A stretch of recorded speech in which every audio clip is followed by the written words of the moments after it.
Yeah, Yeah. now we got the Comcast shit sorted.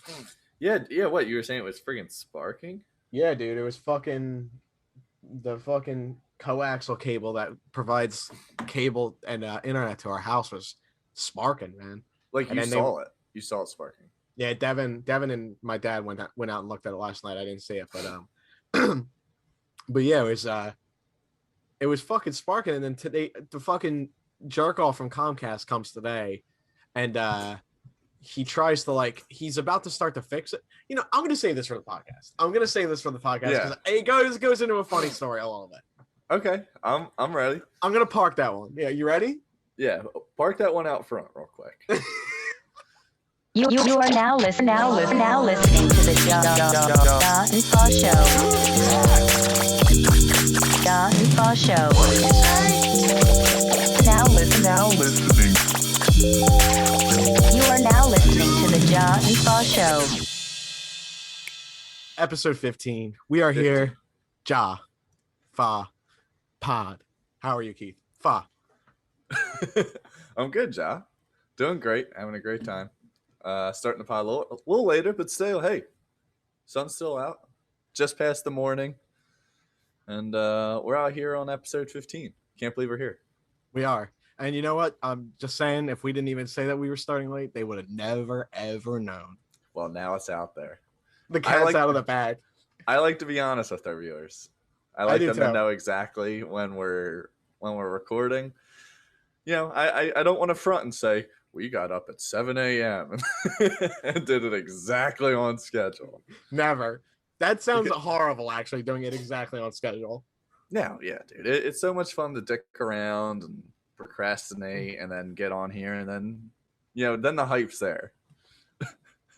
Do we always have like a minimum of 15 to 20 minute pre-podcast before the podcast? Yeah, I've been really enjoying them, actually. It is funny. I was thinking this the other day of like how the podcast has like formulated like the format that we had, because like we used to just kind of jump in, start the pod and go. Now we do like a little 15-minute like warm up, like getting going and some conversation. Then we do the pod, then like a little 5, 10, sometimes longer, a little debrief at the end just to wind down. Yeah, and that's a perfect pod. You know, one of my favorite things about listening, and this goes with this pod, but really any pod that's like has more of a loose format like we typically do. Right. Is that like I love that like in the first conversation that we have here, typically like there's some little thing that one of us will say that we'll latch onto that will go into a nice deep conversation without even thinking about it. Like that's the beauty of it. And I think that honestly goes back to doing it in the morning, even because I feel like our minds are always just more fresh and just like have that shit ready to go. Yeah, I agree. I think the morning is a lot better. Like you're saying, like mentally, just to have more things going on. I feel like I'm a little bit more awake. I am a nighttime guy. Like, you know, like there's always like people who are like, are you a morning guy or nighttime? I love both for different reasons. But like I do really, and we've talked about this on the pod before, I love being up late at night, like 1 a.m., 2 a.m. It's just so peaceful. There's the only people that are awake at that time are people that you would like want to talk to, really, most of the time, I feel like. You know, because there's people that are like with you on that same wavelength. Like, you know, I don't know. It's just a very peaceful time, I feel like. Big night owl vibes. It's nice getting that, like, once again, exactly what you said. You step out and there's no car noise or minimal. You look up, the stars are out. It's very easy on the eyes. Yeah. I got blue eyes, a little sensitive sometimes, so hey. Need sunglasses most of the time. Tabor did have to wear sunglasses while we were at the diner last time we saw him. It's actually that is a funny little connection there. I actually completely forgot that happened, and that 100% happened.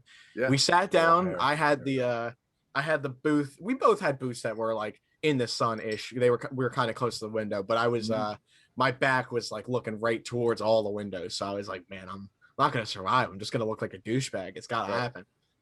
You know, it was funny when we never really got to talk about it, but it was funny to see you when we went to the diner, to see you being the customer to the server. You're so genuine. That's okay, boss. That's all right, boss. Yeah, no, thank you so much. So genuine. Dude, it's so funny that you say that because exactly what you're saying, Nick Michelli pointed out when we were in Wyoming. We went to the Cowboy Bar, which I don't even know. I don't know if I've really touched on the Cowboy Bar. Mm-mm. One of the highlights of the trip for sure. It was in town in Jackson. There's like the quintessential, like, I'm sure it's a very touristy spot, but like they have fucking the bar stools are like, instead of a like just typical circle red stool or whatever, it's a fucking Right. it literally looks like you're sitting on a horseback.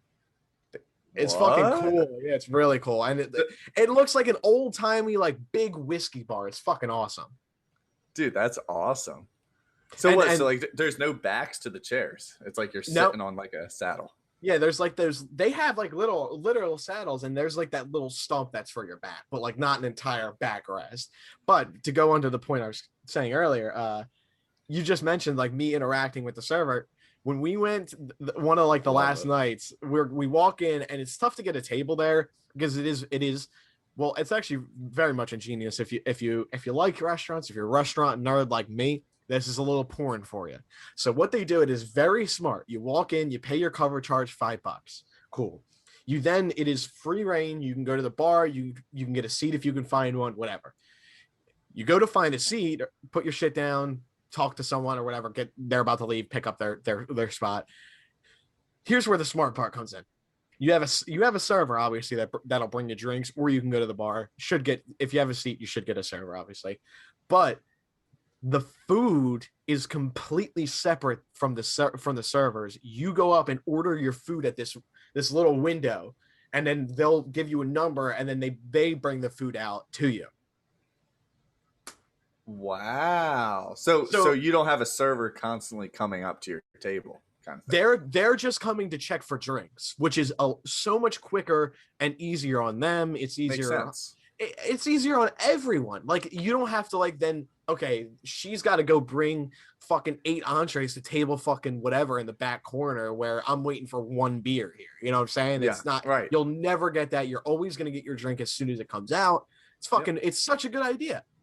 It's efficient, and that kind of goes hand in hand with, you've been to an Aldi, I'm sure, before. The way Aldi has you check out for your items is absolutely genius. I don't know why other grocery stores haven't thought of this. If you've never been to an Aldi, you pile your stuff on the conveyor belt. The guy at the register is sitting, and he brings the shopping cart around, and he just loads everything in the shopping cart, just scan, scan, scan, scan. And then you go and bag your own stuff with your own bags away from the line so everyone else can just keep going. It like you're there and you're like, this makes so much sense. And it's so efficient. Like if you have over $100 worth of items, it doesn't matter. You'll still be just a couple minutes. And the cool thing about Aldi's chip readers is you can insert your card, pay for it before he's even done scanning everything.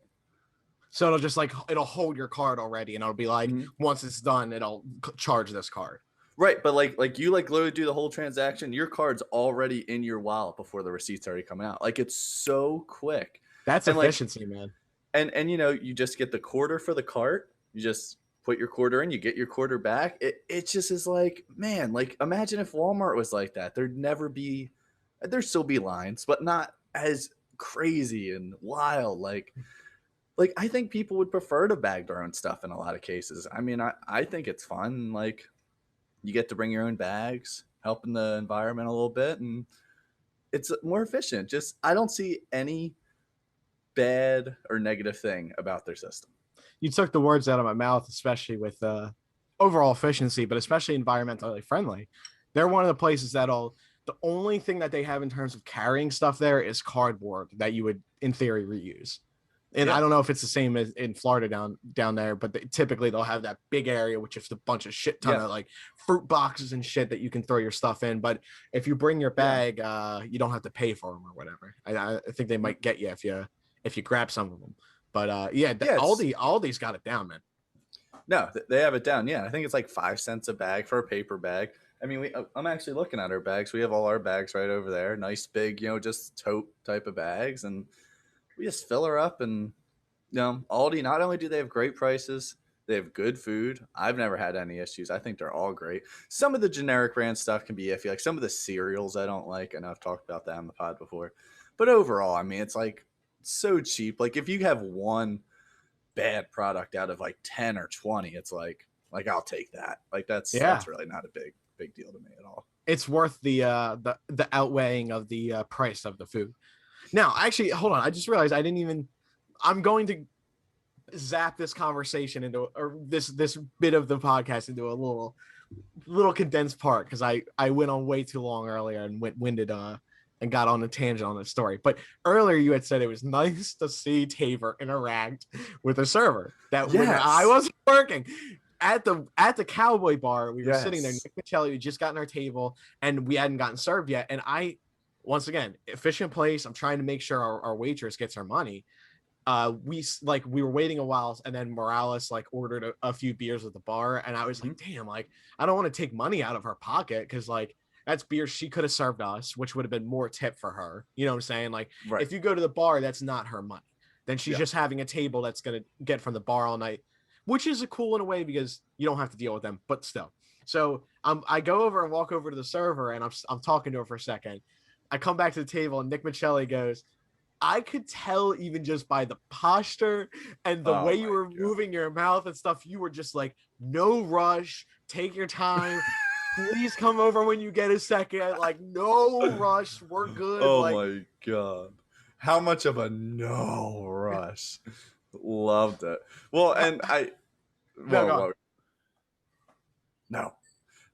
was just gonna say, for our viewers out there who might not know Ja personally, if you do follow us on our Instagram, you would have seen a very genuine video that Ja put up. We're trying to make no profit, just good morale. And the story of this Instagram video he put up was, we are selling John Foss shirts. So whoever's listening out there who didn't see the Instagram video but is listening to the pod, we are selling John Foss shirts, cream and brown Wawa logo. Wawa, please sponsor us so we can sell these in stores. And anyway, Ja just put up just such a casual video of him getting out of his car, sunglasses on, phones, he's like walking or getting out or doing something. Trying to make no profit, just good morale. If you want a shirt, let us know. No big deal. No rush, no pressure. literally. Casual. That's the vibe I try to put out there, man. There's so many people who are just fucking so difficult to deal with for fucking no reason on everything. No, right. Like if I can just be the one calm in everyone's life, the one person that's just I'm ebbing and flowing, man. I'm rolling with the punches out here. I like to provide that in people's life. Dude, well, and just one more thing to keep talking about Tabor. On my Snapchat story, I have tons of memories. Usually every day I have a memory because I take a lot of Snapchats and I always save them. And 4 years ago, yesterday, I had a snap of me, Tabor, and a bunch of people at mini golf. And Tabor, man, had the long hair. It was like down to like here-ish, it looked like. You're wearing like this striped like polo long sleeve shirt. And we were talking about this. Was it red and white? Yeah. I think it was like a polo shirt maybe or something. Yeah. I think it was long sleeve. I'm not 100% sure. I think it was. And, we were talking about this last night of just all of the different like look changes Tabor has gone through throughout the year. You've never been afraid to change up your style, change up the hair, change up the clothing. Even the facial hair, you've gone from nothing to just a stash to now a little bit of both. Like, I love it, man. I love it. Thanks, man. I really appreciate that. And exactly what you said. I'm not afraid. I'm never afraid to try a different thing for myself, because you never know what's going to stick and you never know what's going to like strike with you, Yeah. Well, I've said this before. This like, I'm going to call it a phase for lack of a better word, but this Tabor phase that you are currently in, I think is my favorite Tabor phase. Thanks, love man. It. Yeah. I love you. You look good and look happy. You just look like a genuine guy. Thanks, man. How genuine am I allowed to be around you? Bare minimum. I can barely even accept that sometimes. It's crazy. No, but dude, thank you. Yeah, it's like I don't know. I think not that I get stagnant or like that I dislike my look ever. I actually at every point of me doing the things that I do, I'm always into the thing I'm doing. I'm not like, oh, this Right. doesn't look good. Like, You're oh, not. yeah, I like it. I'm gonna roll Mhm. with it. It's Yeah. gonna, and if I don't like it, I'm gonna figure out the Well, next time I go for it. well, a couple years ago, I gotta tell you, I went through a little phase of dyeing my hair like blue and purple and all sorts of shit. I am really in the mood to dye my hair pink. But before I do that, I kind of want to shave my head. Not like completely shave, but short. Like kind of like I think it was like a 1 or something I got around, maybe like do that all over and just like dye it pink. And you know what? The main reason for this is because like I am working from home. Like, I don't think my job would care even if we did work in the office like we had, because because I did work for Disney a couple years ago. It it really sucked, and this is me just being kind of stupid and just young or whatever. But 2 years ago for Wildwood, which is actually coming up at the end of the month, which we'll have a whole pod about, I'm sure. We will. If we can somehow record while we're in Wildwood, I know it's like gonna be impossible, but it would be fun. I know we were saying like maybe just doing videos and stuff. That would be cool too. You know what? Real quick to interject, I promise I'm Yeah. not going to go on a tangent. No, you're You fine. know what we could do? We could get one of those stick recorders. I feel like, you know what I'm talking Yeah. about, that we would have in radio class. Like literally, just like shove something in your face, get an interview from AB real quick. Yeah, exactly. Well, I do that. Yeah, I mean, it would be kind of like You what do that, we yeah. do You already. yeah, yeah. Right. No, but real quick, just to go off this long tangent. 2 years ago, we all dyed our hair blue for Wildwood, and I was all about because I dyed my hair blue for Wildwood the year before, and then all of a sudden, everyone's like, "What if we dye our hair blue?" Like, bro, yeah, I know. And so anyway, so of course I did it, no problem. But then, literally a week later, is when I went down to Florida to do the Disney program thing or whatever. And they're like super strict. You like can't. I mean, they're a lot lenient, even more lenient than they were then now. But like at the time, you couldn't have tattoos. Your hair had to be like a certain cut, like all this crazy stuff. So the dye that I had was like semi-permanent for a while. So my mom had to come down, completely bleach my hair. Or no, she bleached it before I went down. Completely bleached. I had all white hair. That's how Allie met me, actually. She used to call me Danny Phantom. She loved it. I kind of like the white hair too. I can't even lie. I think I rocked it. And then my mom actually came down to Florida and dyed it back to like the regular color I have now. The problem with all of this is I damaged my hair so much, and it freaked me out because I was like, because this, I put all these chemicals in my hair. I mean, my mom really had to bleach my hair, and I'm not a hairdresser or anything, but from what previous hairdressers have told me, is blue is the absolute worst to get out of your hair. Like that is the hardest color out of any of the colors. So, so to be honest with you, I was freaking out because my hair felt dead, and I'd be like in the shower and like someone would come out and I'm like, dude, oh my God, like I really screwed up. I will say though, since then my hair is a lot healthier. But the whole reason why I'm saying this is because I do want to dye my hair again, but I don't want to do blue because everyone in Wildwood's like, let's do blue again. I'm like, no, I'll do pink. I'll do something light that will like kind of just go with my hair and just like. And now that I have this job, it's not like I have to like rush to get it bleached out. Like I can just kind of let it, because like if I let it just naturally come out of my hair, I there would be no issues. But the fact that I had to like bleach it and bleach it and bleach it and had all these chemicals in my hair was not happy. So, yeah, when you put that, I be careful. Yeah, dude, when you put that much, like you said, like chemicals and phosphates and all that shit in your hair, it'll kill it, man. I you know me, I'm a big self-care guy. I do care a lot about my skin, my hair, this, that, the other. Well, you're not getting your hair, like even washing your hair with shampoo every day. You're not supposed to do that. You're supposed to let those oils in your hair build up. They're supposed to be there, like exactly.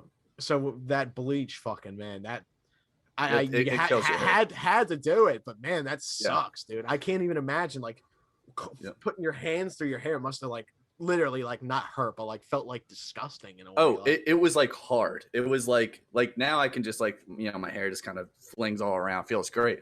But at the time, like I'd get a shower And like even in the shower, like I'd be like scrubbing it, you could feel it like all like molted together. It was like awful. You know what was my saving grace that I started doing that I still do to this day is I take biotin every morning. I don't know if you ever heard of that. It's a Nice. Yeah, vitamin. yeah. It's for hair, skin, and nails. Yep. And my grandpa, rest in peace, he actually just passed away last year. Or yeah, last year.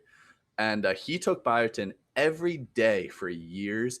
And this man, for an 85-year-old man, had a beautiful set of hair. And I was like, you know what, man? If it worked for him, I'm gonna do it. And I'd say it's helped me, man. It's like really has. And if it wasn't for that, and then just kind of getting back on not dyeing my hair, which was a huge thing, and then just kind of just taking care of it, using better, like shampoo and conditioner, not just like that cheap. Not that I ever used cheap stuff. Like I was never a 3-in-1 type of guy, but You're disgusting me with the 3-in-1 talk right now. I know. I've yeah. never done the 3-in-1. Allie actually told me, she's like, oh man, I was so happy to hear you were not a 3-in-1 type of guy when I met you. Hey, and nothing against you if you're using the 3-in-1, but maybe just look into some other products. I would agree. I have recommendations if you need them. Don't worry. Yep, absolutely. Quick segue into our morning before I forget. So I just did a classic iced coffee today, just a little bit of cream, nothing crazy. I actually didn't even have breakfast. All I had was a granola bar. But something cool I wanted to tell you. I love the granola bar. You always sneak in the. I just had a granola bar. How much are you shaking before the granola bar? I swear, Allie gets pissed because I'm like shaking. I need a granola bar. like the first crust of my eyes open. I need a granola bar. Granola. Dude, they're just so tasty, and I just feel like it's a good way. It just has a lot of different stuff in it, and they're tasty treats. Just one. But dude, so Allie saw this thing on TikTok. We were watching a bunch of videos of this girl who she cooks, meals for herself pretty much, but they're always like kind of like a little out there, like more towards her culture, and they're really cool. Anyway, she does this thing where she gets an ice cube tray, fills it up with coffee, and makes coffee ice cubes. So, because she takes a long time to drink her coffee like Allie does. Allie can take hours. So it doesn't water it down so much. Anyway, just used them, and I just put them in Allie's coffee, and they're just brown coffee ice cubes that you put in your coffee. Such a great idea. Now, me personally, I don't need that because I slug my coffee down. But the idea of it's super cool. I love the idea. I thought that'd be something interesting that you'd appreciate. Yeah, I'm glad you shared, man. I've heard of that. I've heard of people using that for tea, but coffee is just as applicable. I used to do the same. I used to when I was a kid, coffee would be too hot for me typically, so I'd always throw a water or an ice cube in there. But the older you grow, you realize, I'm watering down the entire top sip and then the entire thing. Like it kind of sucks. It does suck, and I am not. I'm a little weird with my coffee in that way, where it needs to be either steaming hot or iced cold. If it's like in the middle of that weird, like kind of lukewarm, I cannot drink it. I hate it. I will not finish it at all. Yeah, so it's tough, man. It is tough. So like with the ice cube thing, because Fish is a big ice cube thrower in her, but he also doesn't use cream or anything. So he just has his coffee black. So it's either he has to wait 20 minutes to drink his coffee, or he throws in a couple ice cubes and it speeds up the process. But like you're saying, it also comes with the negative effects of watering it down, which isn't good. Yeah, it isn't, and I can't imagine, especially for black coffee. I'm sure it definitely waters it down a fair bit. No, exactly. Real quick, I just wanted to hear what you had for coffee this morning. Anything crazy? And did you trust the woman at Wawa with your bagel? I actually did not get a bagel today. I went for my. I'm back on my. Not that a bagel would be a bad choice for a thing to eat first, or like first thing in the morning for breakfast. But my go-to, like you will typically get granola. I need some granola. Granolas. I do. I actually have a case of the granolas too. I almost every morning I love to start my morning with almond milk yogurt and fucking little bit of granola, like the bag of granola, bar. like just okay. Yeah, that's what I meant. You Right. sprinkle the granola on the top and mix it in, On so the you got a top. little crunch in every Delicious. bite. Delicious. So good, so good. That's awesome. Yeah, and All right. what have you been doing for coffee throughout the week? Do you normally make it still, or you go out for it if you do it? Now I'm like I've said previously, I don't know, like I don't find a desire too much to drink coffee throughout the week like that. I don't know, like I thoroughly look forward to and enjoy drinking it like every Thursday here. Like, you know what I'm saying? Like, Yeah, that's now interesting. I do drink I've talked about this before for sure, the Premier proteins, the protein shakes with the coffee Yeah. in them. Mhm. Those are great. But again, I don't necessarily have those every day. They're not always in the house, so but they're Dude, a love good that. way to kick off your day a little. No, I love it. A little granola bar, a little energy in the morning. Never hurt anyone. I personally I've been drinking coffee regularly. I will say I don't think I've been drinking it as much because I did go through a phase where I was having like 2 to 3 cups a day. For the past couple weeks or so, I've just been having one or even just a half of one, and I've been good. But it definitely, I do feel a difference when it gets towards the end of the day. I feel like I am a little more extra tired, but hey, you get through it, and if I ever need more coffee, it's always there. I did want to tell you real quick about this morning because me and Fa were gonna uh, do the pod a little early, and then Ja was having some cable issues. Yeah. Thanks for Jesus. The podcast. If you think it's easy remembering things before a podcast, I implore you to just record one and try to remember all the things that you thought of in the beginning of the podcast. This is why I've been writing things down during the pod, so I don't forget. God. Thank God. You have so to. I do have a story. Thanks. You were like when you're a real little kid and you're playing t-ball and the coach comes up and he puts the ball right smack dab in the middle of the tee. That's what you just did. You teed me up perfectly, man. Good. All right, so here's a little story. Hashtag fuck Comcast. Let's get that going in the chat. We do need to do a live podcast like on Twitch. That would be cool. We can definitely do it. I've told you before there's a Sixers podcast. I will definitely shout out. It's called The Rights to Ricky Sanchez. Awesome podcast. It's very big. It doesn't need our shout out at all, but it is an awesome podcast. I want to do a live podcast, and I have one more idea for a future podcast. That's so dumb, but I think it'd be kind of fun. Do you want to say it, or do you want to like hide it? I'll say it real quick. No, it's not even a big deal. So I was just thinking, like, like when you have headphones on, obviously, and like, let's say you're listening to a song and like you'll hear like the ad libs in this ear, but like you'll hear like another sound in this ear. How cool would it be for one podcast if we just completely put my vocals to the left and your vocals to the right? So then when you listen to it in the earphones, like you only hear me on this side and you on this side. And it's just like, I like that a lot. But then if you're not wearing headphones, it will still sound like fine. Yeah. But it would be extra cool to listen with headphones. I think we could feasibly do that. We would just need to be together and with a mixer.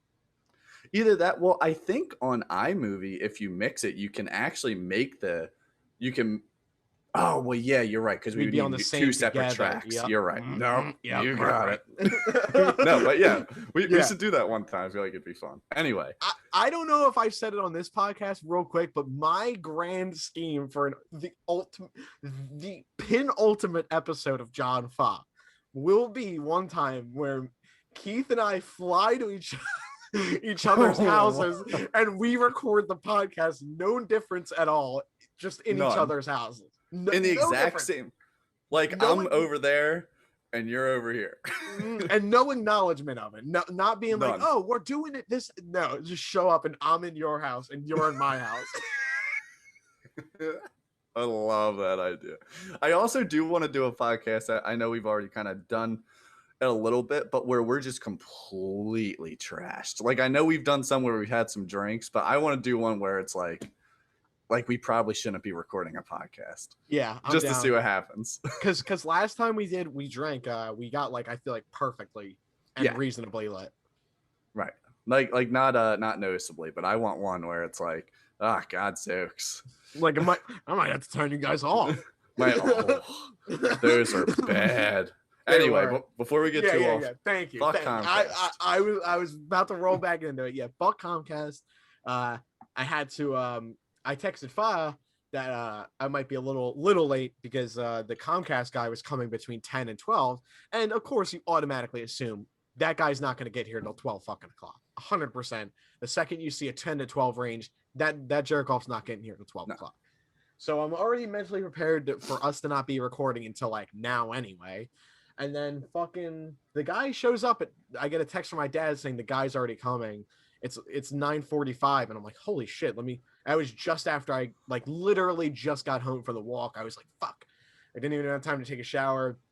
Got changed real quick. The guy shows up. I like go to open my basement even. Like I open the storm doors downstairs just to make sure he had an easy route in and out if he needed to go. Yeah. He gets there, he sits down for a second, starts looking around, grabs his voltage thing, and he's like, man, there's volt showing here, so I don't really feel safe doing anything right now. And I'm like, what? Oh God, here we fucking go. So then he's like, he's fucking muttering or whatever. Then he's like, doesn't look like your house electricity is grounded correctly. So that's not good at all. And I was like, holy shit. So I text my mom, call my mom or whatever real quick and say, hey, before this Comcast jerk off does anything, he's got to get the electric company out here to look at it. So the Comcast guy ends up doing one thing, which he changed this cable. It's essentially it is the passageway between my internet downstairs, the router that we have and modem we have, and the actual Comcast box that's in the sky or whatever. Right. So that links the two things. It's called a coupler. So the coupler that he took out, literally you could see it was like burned on the inside. So he put the new one in despite him saying that there was voltage coming through and he could get electrocuted or whatever.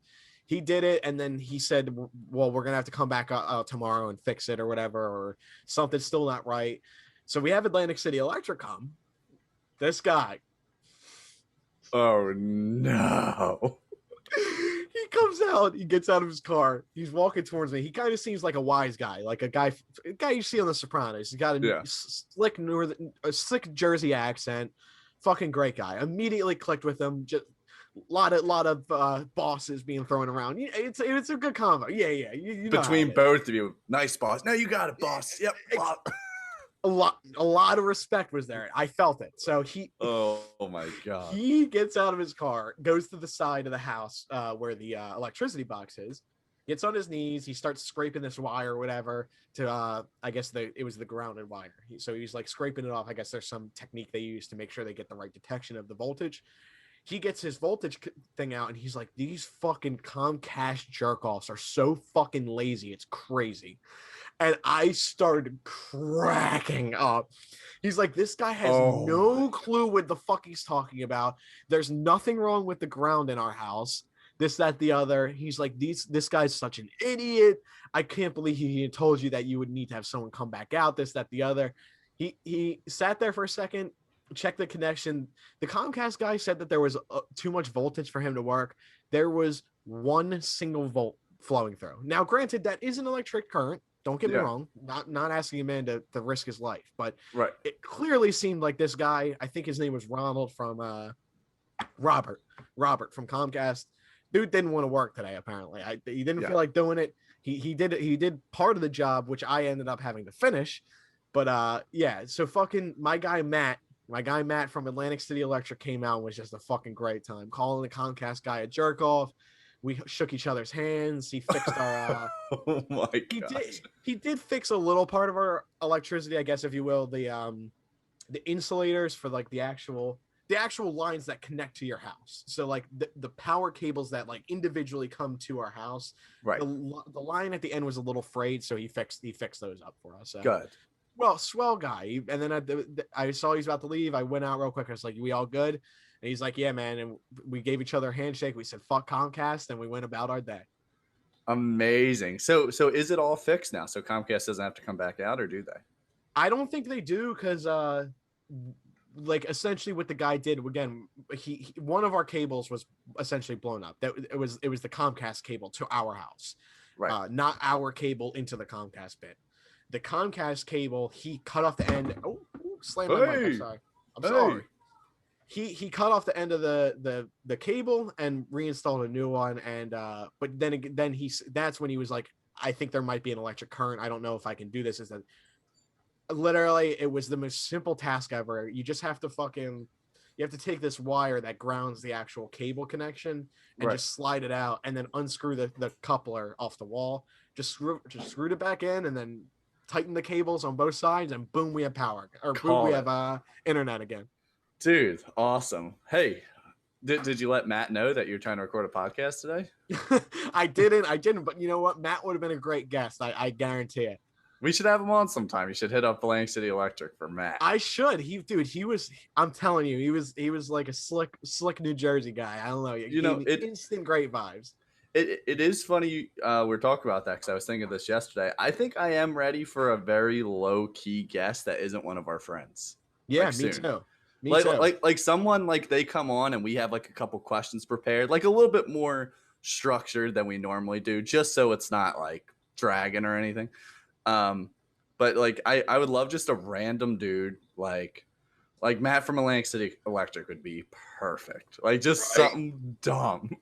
Makes no sense. Like, but he's on the John Fox. I do want to try to get Brett Brown on here too. I don't know what the contact. Never know. You never fucking know. Like, people have done crazier things, and what's the worst? It's like asking out a girl. What's the worst they could say? No. Exactly. Hey, well, you know what? Shout out Matt, man. He sounds like a great guy. I am happy that you do have electric and that you are able to record. On the flip side, down in Florida, while you're having this great time with Matt, I was in fucking Dreamland Central, and I was having so many weird dreams. For some reason, I haven't rode my longboard in months, but I kept having these crazy dreams that I was going down this big hill, and I kept like trying to like lose it, but I'd always like catch myself, and I'd like turn and like just miss a car and all this stuff. Like, is this like a San Francisco hill that you'd seen like Crazy Taxi? No. Well, yes, but we're in Stratford, New Jersey. Okay, gotcha. Because then all of a sudden I ended up at Yellen School, which is our middle school, and went in, and it was like a mansion. And I remember talking to one of the teachers and being like, I don't remember our school looking like this. And she's like, yeah, we did some upgrades. And I remember being like, upgrades? This is great. Like, it literally looked like classic. Like, have you ever seen like the movie Knives Out or something like that? Yeah. Big, beautiful old mansion. I was like, this is not the middle school we ever went to. And then boom, right after that scene, went right back to flying down this hill on my longboard. I'm like shaking. I'm scared. I'm nervous. At one point I fell off and I landed in like mud. And I was like, oh my God. And it was just crazy dream, man. Crazy dreams. I feel like I can't explain it as well as it was in my head when it was happening, but just weird stuff. Like I said, I haven't rode my longboard in months. Why was I dreaming about flying down this hill? It's crazy. Do you think it had some symbolism, that dream? Well, that's kind of where I was getting at. I don't know, and I don't know, and I do like to look into that type of stuff to see. As of right now, I don't have any symbolism towards it, but hey, maybe in a couple days, maybe that means like my life is just flying downhill quick and I'm just staying on barely. Hey, sometimes, man, sometimes you're just barely staying on, and sometimes you're navigating those hills like you're fucking, I don't even know what, Tony Hawk. Yeah, exactly. Also, two quick high thoughts. Fire away. I had that I kind of brought AP Hall into the other day. I think I know one of them. You do know the one. That's going to be my second one. Okay, go. First one is we're sitting outside on our balcony. It's nighttime. And we have right. and we have this shocking realization. I'm sorry. That was the quick delay. And we have this gecko that like, you know, crawls down this like the white like gutter part of our balcony, and what we're seeing him crawl down. And Allie's like, hey, look, there's that gecko, and he's white, and he's like a white gecko. And I said to her, I was like, do you think there was ever white geckos before there were buildings that were white? Because like they change colors, I think, or something. I think it's geckos or chameleons that change colors. Chameleons, yeah. Chameleons are the ones that change colors. But whatever the case, we got into this conversation where what if humans could change their colors according to like what they're looking at? And I said to AP Hall, I was like, dude, I feel like if humans could do that, there'd be like a lot of thefts. I agree. Because you could just look at like a mannequin wearing clothes and then you could just do it. Well, then Allie was like, yeah, I don't know. All of a sudden, she's like, well, actually, there'd be a lot more that have to go into it. And went on to this whole thing about how stealing with this chameleon power would be a lot harder and you'd have to plan out your trip because you'd have to keep changing your color for each environment you're going through to run away from the cops. It was just this whole stupid thing. But isn't it crazy? I feel like people don't talk about that enough. How crazy is that a chameleon can just look at a color and make their physical body a different color? Like, how does that happen? It's insane, man. That's Like, actually a good question. I mean, I feel like we need a scientist on and get like a what they need to do an entire what dude section. Right. And then me and Allie started getting the conversation. Would there be a piece of technology that could do that for humans? But like, I don't even know how it would work. I don't even know the logistics of it. That's giving me the fucking cloak from Harry Potter vibes. Yeah, kind of. Yeah. You know, that's probably how it would have to be. You'd have to turn invisible. Yeah. But then you'd be able to kind of like just change, you know, because I think they do that to blend in with their environment. It's like mostly camouflage, like they'll do it for. Exactly. And yes, the other high thought I had while we were brushing our teeth the other day is how your arms, man, your arms are just hanging there until you need them. And as soon as you need them, hey, I'm right here. How ready for you are they? Oh my God. They're just so, it's just because we were just brushing our teeth and I was just looking at our other arm, just kind of just swinging around, nothing to do. But that arm, if you needed it, be right there. That was funny. Oh my gosh, crazy. But the other thing I just wanted to ask you too was our shout out our Rick and Morty fans out there, if anyone watches. Newest episode just came out this past Sunday. Me and Allie watched it 2 nights ago. I'd say one of the crazier episodes. I know, like you were saying last night, not the craziest by any means, but just the overall plot. It was off the wall, but I loved every second of it. This season has felt so like Rick and Morty, like the first and second season to me, and those were my absolute favorite. 3 and 4 were just okay. Like there were a couple good episodes, of course, but I mean overall, I think I've loved every single episode this season. For different reasons. Yeah, I've definitely enjoyed, and exactly what you said. Like it feels like the old seasons again, and I don't I don't love to like compare because it's tough. It really is tough because like you know they're in the fucking 5th season of a cartoon. Where exactly do you go? You know, like it's got to be really tough as a writer. You can only do so much. You only have so much of the characters and the universe that you're in. Now, granted, they can go to any universe. They can do anything, right? But like to what you said, I don't know. I feel like there was a very much of a dip of interest in seasons 3 and 4. And now I will say I've gone back and watched most of season 4. A lot of the episodes are fucking outstanding. Seriously, really? Outstanding. Oh yeah. The Vada Acid episode in season 4. That's funny. Probably my favorite episode I've watched of any of the show episodes. Really? It was fucking hilarious, man. Right. Well, granted, let me not go into a crazy thing, but the Vat of Acid episode of Rick and Morty, for those, just to give a quick synopsis, essentially Rick comes up with an idea to, if he needs to kill himself, he jumps into a vat of acid that's actually Mountain Dew that he can breathe through, and then he like lifts bones up that go to the top, so it looks like he died. Full context. Yep. No, it's a great episode. I do agree. It's just I think the thing that I like about this season, I said this about previous cartoons and shows, and we actually talked about this on the pod, of course, too. Love episodes of shows where everyone's involved, the whole family. You know, this another show I think of is Bob's Burgers. I love when the entire family's involved. Whether they're all doing their own separate things, I just like they're all involved in some way. And I feel like the Rick and Morty writers this season have really captured everyone being involved in some way. Maybe, Jerry and Beth not having the biggest parts, but they're still there. They're still there with the family. You get to see their reactions to things. Like this past episode, like when Beth and Summer, they're jumping on the sperm and we're like, riding. Like, it's just so cool. Like, I mean, you have to watch the episode because that probably doesn't make a lot of sense. But and like I've been loving. I feel like every season, I don't know if you'd agree with this, I feel like Rick's like personality varies a little bit. Like I feel like some episodes he's a little bit meaner, where sometimes he's more just like, let's get fucked up. Like I've been loving Rick's personality because, like, what was it? Not this past episode, but the one before, him and Summer were just going to all these planets, just getting like fucked up and all. And then this one, he was just so funny.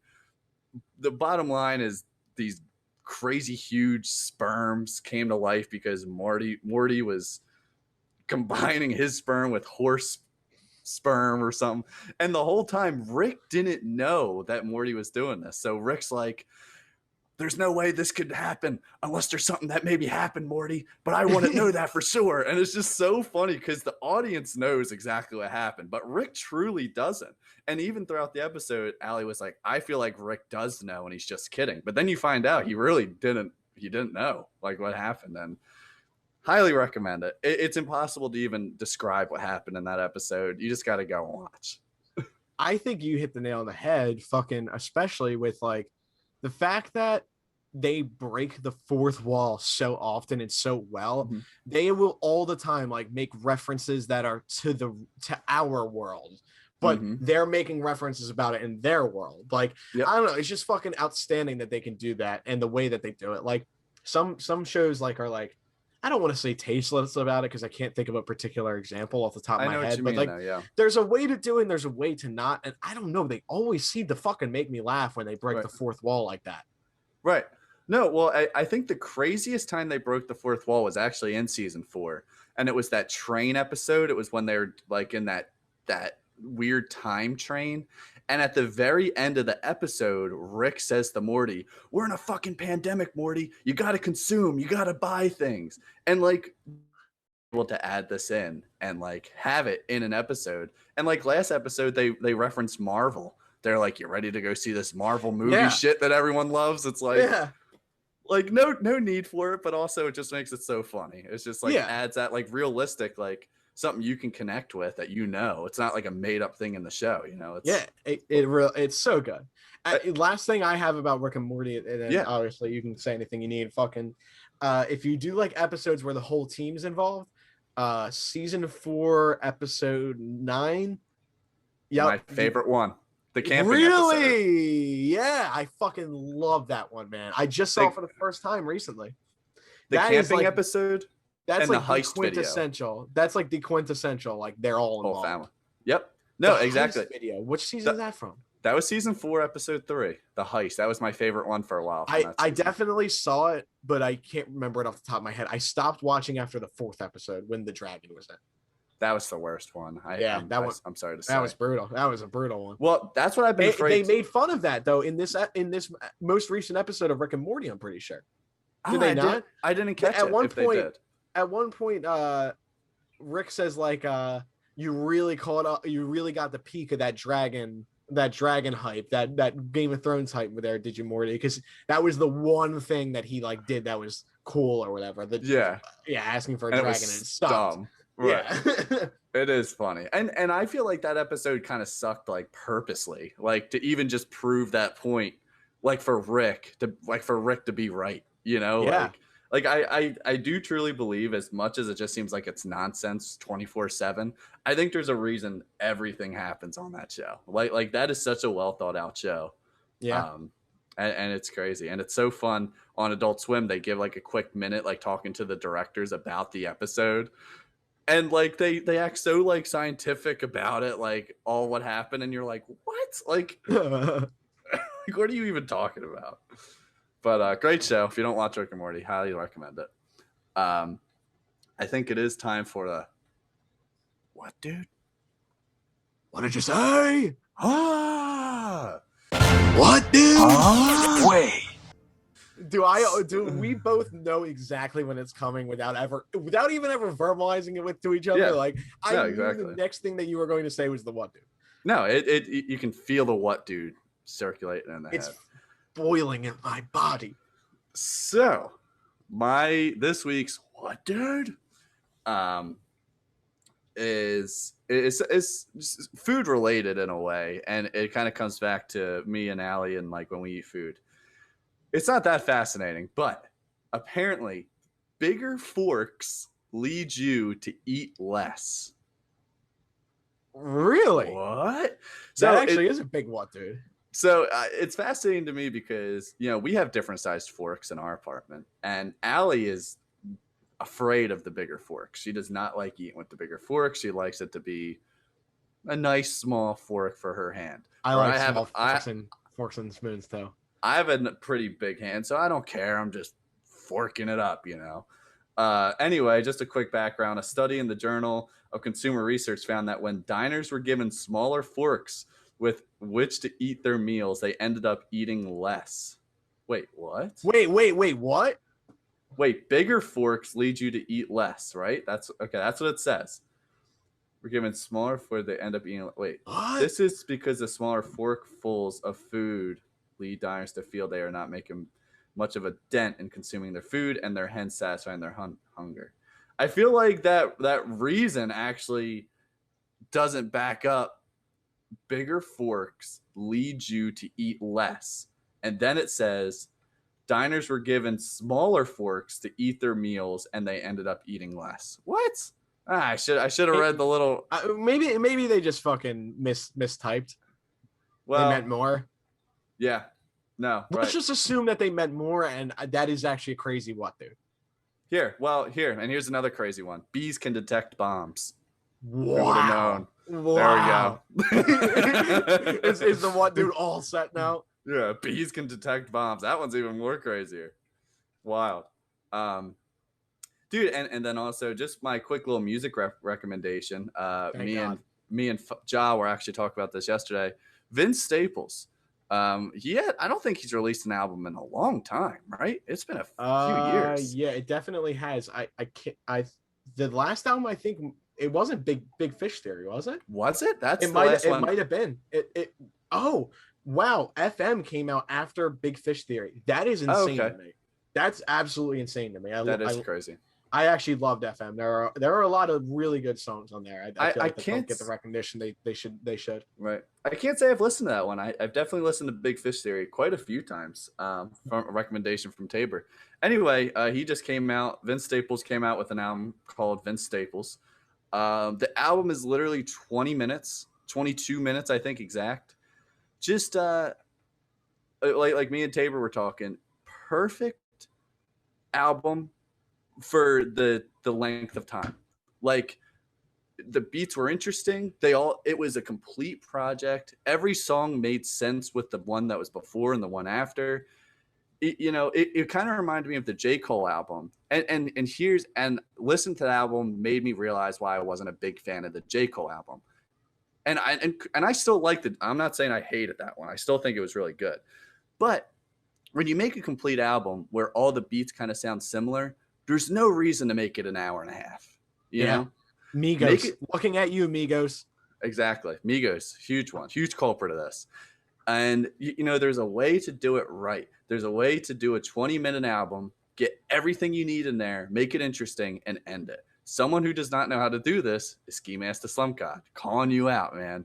Love you so much. I want Ski to put out bop after bop after bop, but he gets in this weird bag where he feels like he needs to, like, the things that he tries different are not the things people are asking for. No one's asking Ski Mask to rap over an acoustic guitar. You know what I mean? Literally.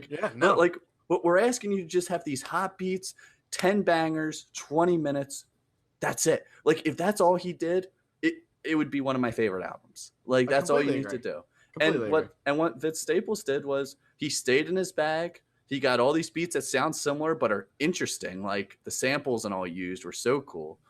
And he just like spit what he needed to spit and ended the album. Not too much, not too little. I thought it was perfect. I thought it was really well done. Yeah, I completely agree. You've said everything that I thought. I mean, even just like I was like thinking about it before because we've already talked about Vince Staples, so I was assuming he was going to come up. So the thing that I think is really beautiful about this album is like I couldn't pick a favorite song because the album flows so well. Exactly. The album flows so good. Like I can't remember if it's the second or third track, but there's just such a good sample. It's so simple. Yep. I say it for food all the time. It's not trying to be anything that it's not. It is a nice, concise album, and I think he did a great job. No, exactly. And it's funny you said that because the two songs I saved specifically from the album was 3 and 4. I can't even tell you what they're called or anything, but they just sounded really cool to me. I couldn't remember which one I really liked, but one of them had it was either 3 or 4. I can't remember, but it had a fire sample on. Yeah, exactly. And I hope for any rappers who do make shorter albums, look at this one and take a lot of reference from it, because that's exactly how you do it. And again, not bagging on J. Cole. I think he's a great artist. And, I think J. Cole is someone who does need to release a longer album. Just, I don't know. I feel like it'd be like if Kendrick released a 20-minute album, you'd be like, whoa, or Tyler, the creator, you'd be like, whoa, what the hell? Right. I feel like J. Cole's in that thing where he does have to release a longer album, and I fully understand that. I respect it. But like, if you're just looking for a little 20-minute album, complete, concise, bop after bop, the mixing and mastering for that album sounded so like crisp and clear, like more crisp and clear than other albums. Like, just sounds so open, but so heavy and hard at the same time. So yeah, I don't know who was the mixer for that album, but they did a fantastic job. So shout out Vince Staples, his new album. Go check it out. And that's all I got for you, Fa. Last thing, I have nothing else other than the last thing I want to comment on that. I love when we always get bogged down in music conversations, which is fun. I do love it. But I think even you said it with J. Cole, like he wouldn't typically make like a 20-minute album, or Kendrick, you would be surprised. Like fucking Kanye made 3 albums that were fucking 7 tracks, and every one of them banged. That's because true. He picked the best songs. He had content in every song. Every song didn't feel like it was a fucking throwaway that he just threw into an album. Like, yeah, again, not to harp on Ski Mask, but you listen to that album and it feels very incomplete. Whereas you've listened to Vince's album, and like you said, it feels dense.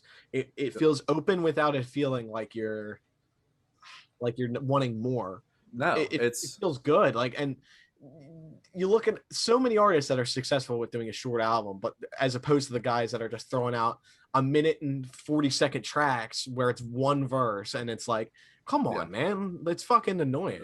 It's like a little bit more. And Ski Mask isn't a freshman anymore. He's been around for a few years. Like he knows what his audience wants. And in a way, I hate to go this far, but it's almost a slap in the face a little bit, because it's like, look, I'm not expecting Ski Mask to make an 8-minute masterpiece on a Beethoven sample. Like, that's not what I'm looking for. I'm expecting the heavy 808s.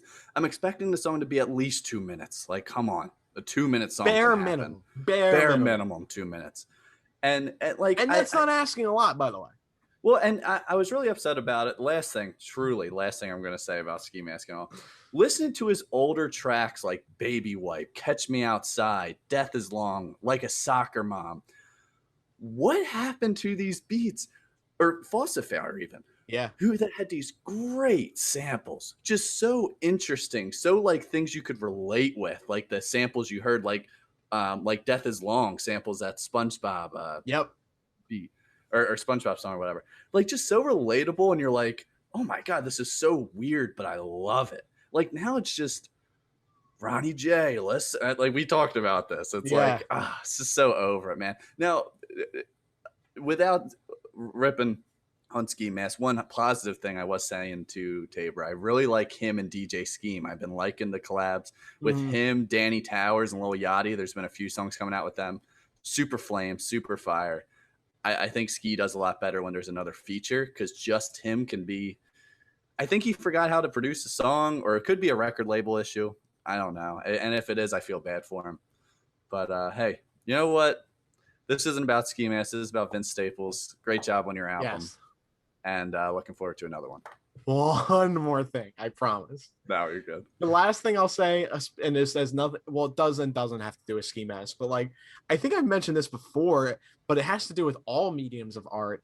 It's like, it's really a really tough and cruel world out there for an artist, because you have artists who thrive off doing the same things, and you have artists who struggle because they do the same things. And it's such a 50-50. It's tough, because you look at an artist like DaBaby.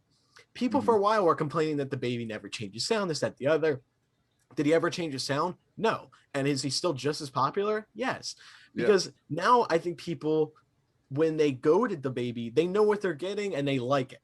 Right. Whereas like, I don't know, like it's tough to look at an artist and say, hey, you have to change. But there's some artists that just like your style gets stagnant so quick. It sucks, man. It sucks to say. Right. Well, and I think the thing that like, the baby's doing right is his flow is so still fresh and new, even though it is repetitive at this point, it's still new. Like you've never heard someone really rap like that. And the thing on the baby beats, they're always interesting. They always keep you up. It's sometimes they're trash, I must say, but a lot of times they're really well produced and they're in different time signatures, whether you realize it or not. And they whether you like them or hate them, there's going to be a couple songs you find yourself just like bobbing your head. It's impossible not to, There's some beats that you just can't not, especially when he works with Kenny Beats all the time. Like he's smart picking his producers, whereas Skeesh just working with Ronnie J every time. Ronnie J and like, oh my gosh, like Gadzooks. I wish I could just send him an email and give him a list of producers he should work with. Well, like even Cash Money AP, who's kind of fell off. Like, why doesn't he work with him at least again? Like he made the beat for Baby Wipe, and I think even a couple other. It doesn't even matter. He's not going to listen, but it's ridiculous. Dude, we went in on music right there. Oh my gosh, I love it. But hey, I'm cool with ending it there. That's all I have. I am too. We went super long. I think this is almost an hour 20 right now. Oh my gosh, no way. I swear to God, or near there. Hey, it's been a great pod. I think we need to end it. Ja, lead us off with the shirts and the closing. Oh yeah, dude. Thank you. Thanks for teaming me. You're like, again, like that T-ball coach who just puts the seams right down in the middle for you to fucking knock it out of the park. Mm-hmm. I'm going to do my genuine pitch. Guys, I come to you not in any terms of need, but to potentially fill a want of yours. Have you always wanted a shirt that's cream and or brown? Probably going to be just cream, just to keep it easy. A cream shirt with a fake Wawa logo on it. Well, we have got your shirt. John Fa had a lovely, lovely design by one of our first listeners, Liam Fisher. He lovingly designed us a Wawa logo that says John Fa instead of Wawa. I think we're gonna do a little size run of these. We're gonna have any size you need. We'd love to gauge some interest. I don't know how many people listen to this and don't follow the Instagram, but like you were saying earlier, I'd love to get everyone involved. I want everyone to get involved for the morale. We're not making money. We're no profit here. No profit. We're going to our boy Mark. He's gonna hook us up. We're gonna have the t-shirts and we're gonna give them to you. It's not like, oh, John Farr bagging at $5 on every shirt. This is strictly for good morale, Josh said. And I do. If you don't follow us on Instagram, I highly recommend you do, because I do feel like we should release the logo on our Instagram just so people have an idea of what it looks like. Yeah, you're right. If you'd be interested. I don't even know why I didn't. I have it on my phone too. I'll after we're done this, I'm gonna sit down and do the deed, smoke a blunt, and then I'll get that uploaded. Sounds good, dude. Love it. Dude, so let's buy a shirt. There. Yeah. Wait, don't buy a shirt. Ask us for a shirt. Yeah, ask us for a shirt. Now, again, we have about like 12, 15 people so far that are getting shirts. So I don't know how many people actually listen that are not following. But if you're not following Instagram, Ja Fa Pod on Instagram. Pardon me, on Instagram. And then me and Keith were talking about we're gonna get that TikTok rolling. We want to start getting some funny clips out to everyone. For sure, man. Hey, it's been a great time with you. I've had a great time. It has been a great time, man. We went from being delayed to probably the longest podcast we've recorded yet. So thanks to everyone that's been listening again. Can't say thank you enough.